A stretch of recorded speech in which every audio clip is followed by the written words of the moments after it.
down breathtaking, icy beauty this week. Look at this. This was the pier, Port Stanley, Ontario, around the Erie and Ontario shorelines. The deep freeze, they made it feel like -20 and up to -50 this past week around the country, created the potential of some incredible icy art, winter sculptures, thick ice spray created this foreboding look. Rather artistic too, if I don't say so myself. But Kevin MacKay explained to us the conditions that created the scene that looks like it's out of a Lord of the Rings movie.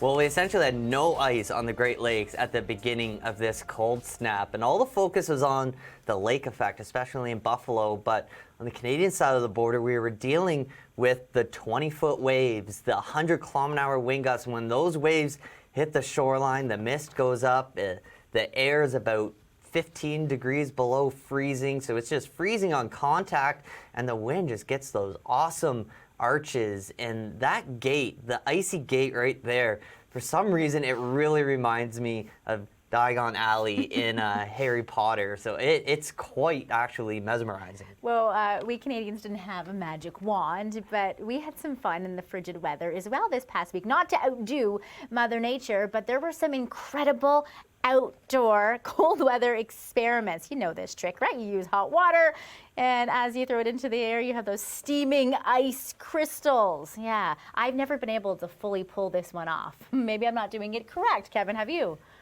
I have once or twice, but Central Canada is definitely the spot to do it. This is the Mpemba effect. It actually was only discovered about 60 years ago. Really? So there's still not great consensus on the cause of it, but mathematically it looks like actually hotter water turns to vapor faster than cold water. So it's really impressive. There's more energy in hot water, so you can get to that vapor state pretty quickly. But generally, you have to be about -25 to really see it start to take place. But really, colder the better.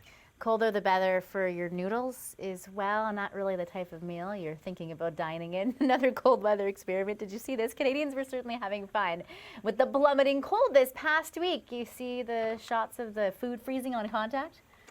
Yeah, I've seen the noodles. I've seen the South Pole, the Dr. Pepper being poured.